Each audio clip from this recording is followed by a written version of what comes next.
Veliko mi je zadovoljstvo da u studiju u emisiji Uberi dan pozdravim gospođu Milku Raičević. Verovatno je već znate, ona je žena nutricionista, inače je osnivač udruženja Svi na vagu. Dobar dan, Milka, dobrodošli. Hvala vam puno. Jel ne moramo sad idemo da se merimo? Nisam donijela vagu, ali ko zna. Doći ćete na manifestaciju Dan zdravih navika i tamo ćete se vagati. Mnogo mi je lepo i kad čujem da ta manifestacija postoji, pričat ćemo naravno o njoj, ali ja bih pre ipak da iskoristim ovo vreme da nam vi kažete šta su to u stvari zdrave navike. Pa zdrave navike se stiču još u djetinjstvu. Znate, zdrave navike počinju sa prvom trudnoćom. Kada majka nauči da jede, pa hrani svoju bebu kako treba, kada se trudnoća planira, kada jednostavno imate svoga ginekologa i kada pratite sve ono što treba da se prati da biste vi iznijeli zdravu trudnoću. Zdrava navika kada je u pitanju beba, novorođenče, jeste da bude zadojeno majčinim mlekom. Zdrava navika je da se doji 7 do godinu. Znate, u svetu su ti parametri pomereni, pa se često puta pitamo zašto neko tamo u belom svetu izdrži 2,5, čak i 3 godine da doji, a kod nas jedva 4, eventualno 6 meseci.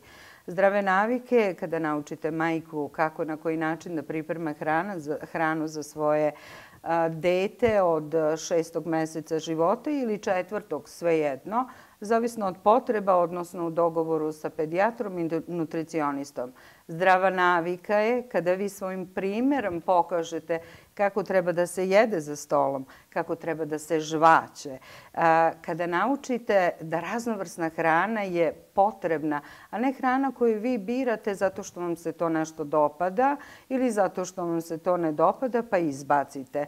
Zdrava navika kada sa svekrvom porazgovarate i kada ona kaže, znate, moj sin nije volio tu hranu, tako da ukoliko vaše dete tu hranu ne prihvati, onda je u svakom slučaju, znači, genetika u pitanju, ali uvijek imate namirnice koje su namirnice zamene. Pa ako dete ne voli spanač, sigurno će voliti zelenu salatu, interesantno igrati, ali nikad ne prisiljavajte dete da nešto jede što neće.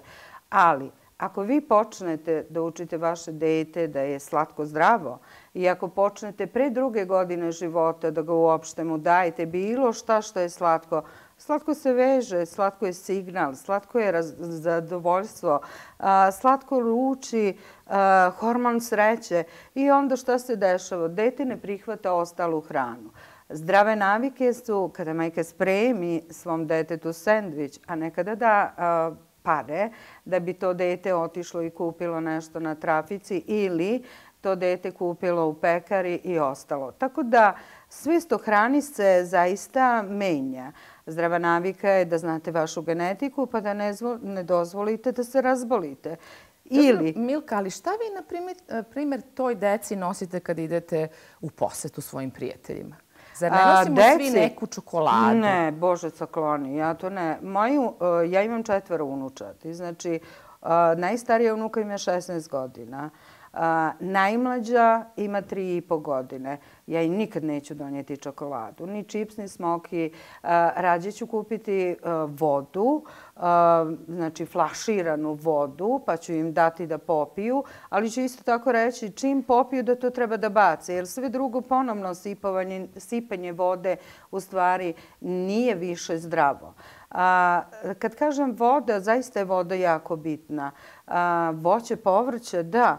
A evo, zašto baka ne napravi svaka neki uštipak ili neke pituljice ili neki, ajde da kažem, integralni kolač? Ima toliko zdravih, pa na kraju krajeva ajmo malo da jedemo i smokve, i šljive, i urme. 5 smokava, 5 urmi, fantastično za metabolizam, čuva stolicu, prevenira mnoga zatvore, a ne samo to. Imate nešto što je slatko zdravo, ali ne preko 5 nikome. Jedino tako možete znači da ponudite zdravlje, u svakom slučaju da znate da možete da jedete koliko možete. Ako već pojedete Milku, ja kažem ok, može i to da se častite za sve što ste zaslužili, jer ste izgubili 5, 10, 20, 30 kilograma, Ali jedna kockica, sprat gore, sprat dole. 2 kockice, 2 sprata gore, 2 sprata dole. 3 kockice, o tome razmišljajte. Jer tu nećete stati, nego ćete pojesti pola ili celu čokoladu.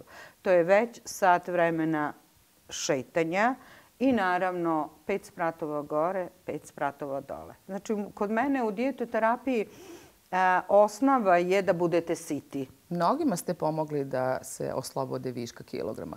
Kako? Poverenje, motiv, snaga volje. Nikad ne kritikujte pacijenta, nikad ga ne pitajte zašto. Uključite psihologa, uključite psihijatra. Pokušajte da napravite pošten odnos. Možete li se vi zaustaviti na jednom kikirikiju? Sigurno da ne možete. Nikako. Ali morate da budete siti. Znači, prvo i osnovno što ih učimo to je da jedu, da budu siti. U dijetoterapiji kad si gladan nisi sav svoj. Pa zamislite nekoga koji je jeo u ogromnim količinama i sad treba to sve smanjiti. Ne na pola, nego apsolutno smanjiti na dozu koja treba, odnosno kalorijski unos koji je potreban. Pa sigurno da takvom čoveku nije lako. Iz početka sam ja najsretnija kada dođe pacijent pa kaže ja sam stvarno svega se pridržavala, grama nisam izgubio. Ja kažem super, ali ste došli. Vi imate poverenje u sebe.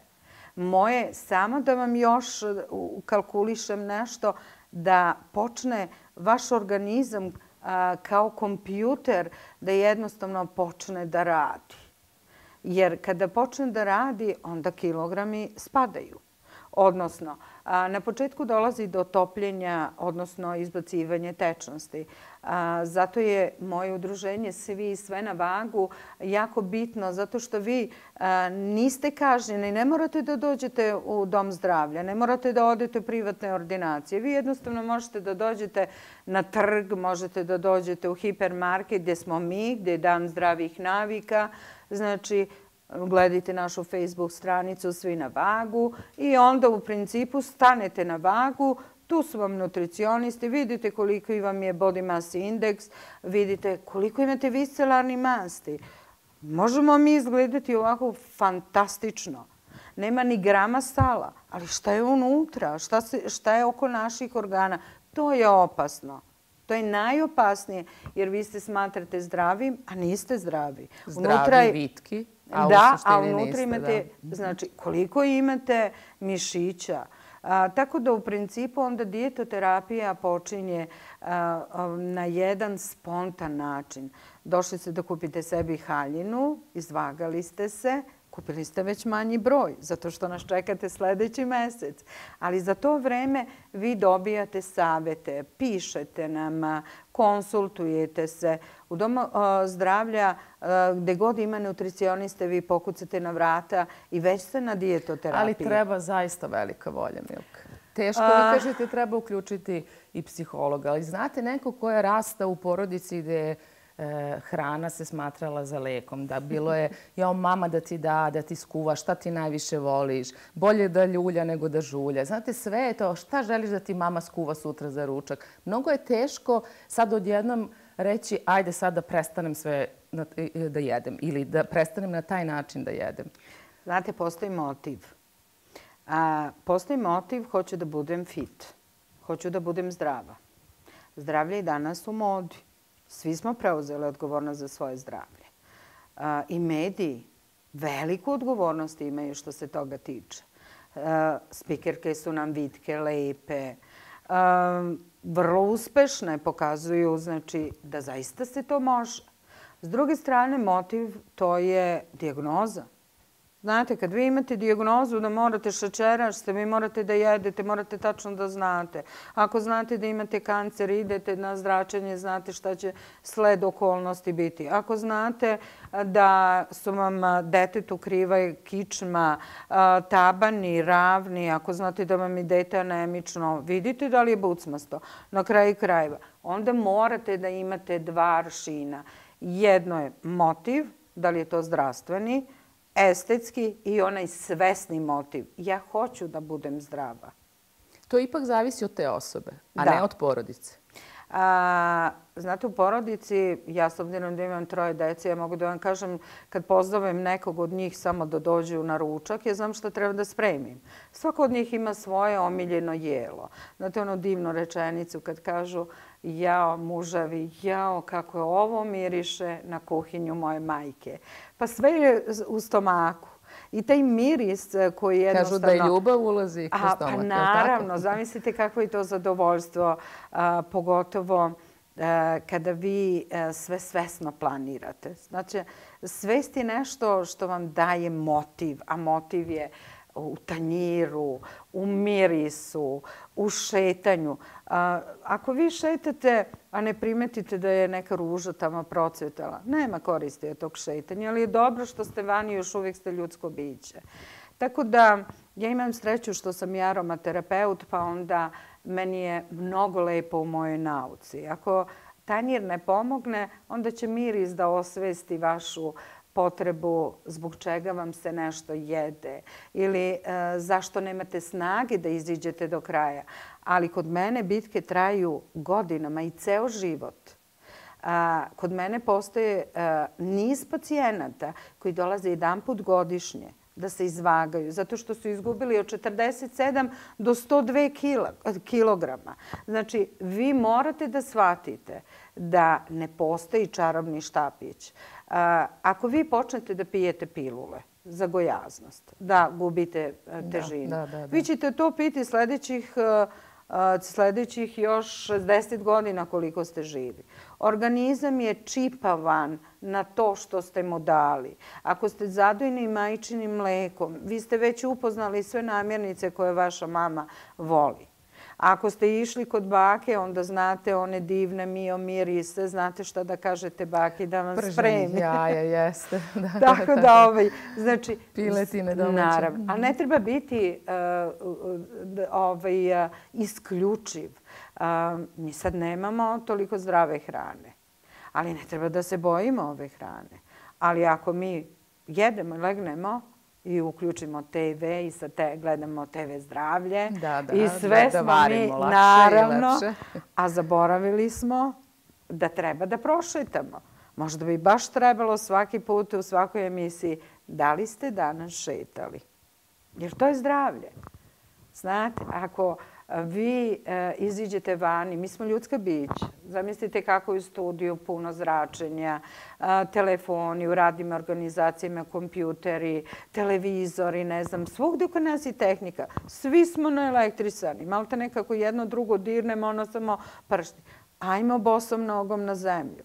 Znate, istočnička medicina nama daje za pravo da je kombinujemo, ali kamo sreće da dođe što više inovacija, više drugačijeg. Onda ću i ja moći mnogo drugačije da ponudim, a imaću statističke podatke, a i vi ćete moći da birate.